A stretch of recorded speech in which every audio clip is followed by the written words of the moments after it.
Hey boss, Emily here. Before we jump in, a quick disclaimer. I am currently on my maternity leave. So the episode you're listening to right now is brand new, but it was recorded weeks, if not months ago. Just know that going in case we make any references that don't feel quite as timely as we usually are. And know that I'll be back in the studio recording brand new episodes for you starting in the new year. In the meantime, enjoy this brand new, never heard before episode. And thanks as always for subscribing, sharing, rating, and reviewing the Bossed Up podcast. I really appreciate you being here.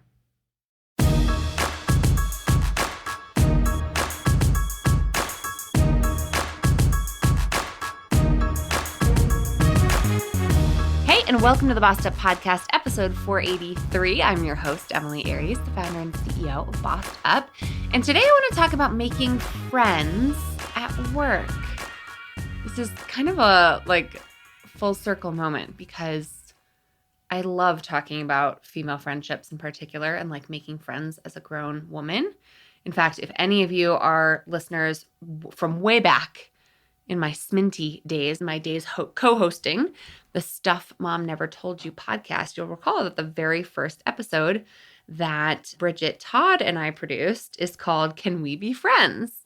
And it was kind of a double entendre because we were asking our listeners who we inherited from the show's originators if we could be their new friends, if they'd invite us into their earbuds with open arms. And we also talked about how hard it is to make friends as a grown woman in particular, and how important female friendships are to your health and well-being, which is really unique and interesting.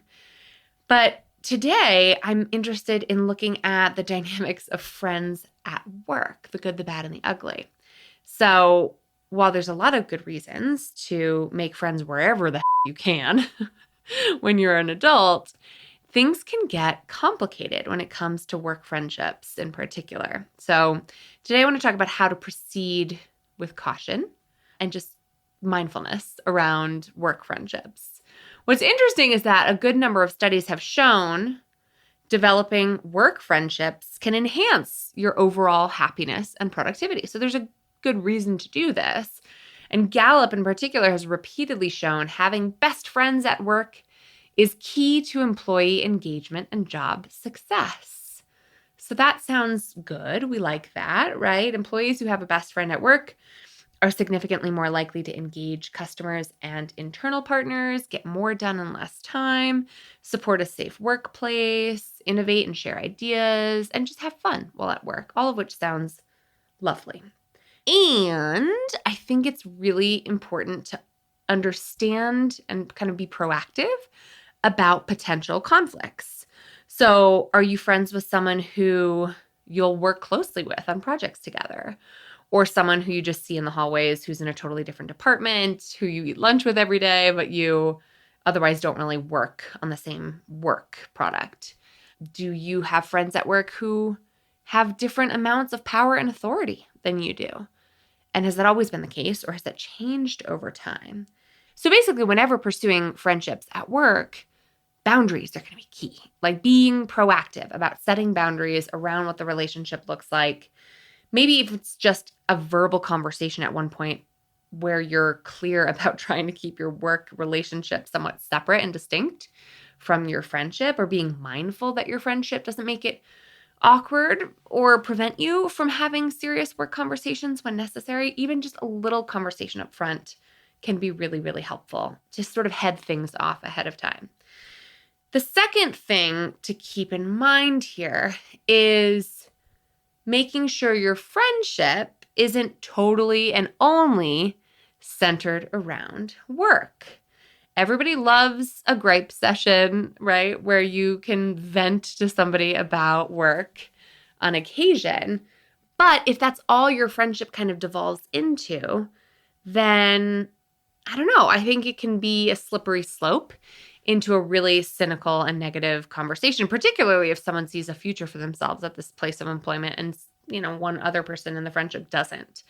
So making sure that work isn't the center of your friendship and the only thing you talk about all the time can be really helpful to making sure that you have a sustainable friendship over the long term. Otherwise, I have seen plenty of work friendships just implode and kind of go away completely after the two folks stop working together for whatever reason, because there just wasn't more of a relationship outside of work to keep it going. So don't be afraid to bring your work friendship home or on the weekends, or introduce, each other to each other's lives outside of work, because that will help sustain your friendship over time if it's important to you to do that. But the real complicated part of work friendships, if we're being real with each other here, is what happens when power dynamics shift. So there's some interesting research around what happens when you are promoted or your work friend is promoted and the other party is not. Resume Lab surveyed more than 1,000 employees to uncover insights on how people transition from workplace peers and friends to one of them being another's manager. And nearly 44% of people that they surveyed said they or a friend became the other's supervisor. So this is a very common instance that if you haven't experienced it yet, odds are you will experience a new power dynamic with a work friend that can really complicate things. Fully 50% of the respondents admitted feeling jealous over their friend's promotion. But then afterwards, like later on when they were surveyed, almost 70% said that their friendship stayed the same. So that's the good news. There might be an initial period of jealousy, resentment, frustration, or even just confusion, but then almost 70% of those friendships do recover and kind of return to some new normal state.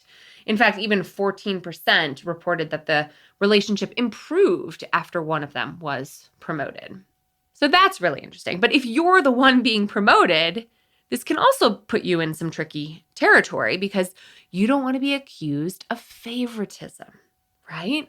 And so if you're all of a sudden managing a team that you used to be on yourself, that alone is hard to establish authority. But especially if you've got a bestie on that team, odds are that everyone else knows that she's your bestie, right? Or he's your bestie.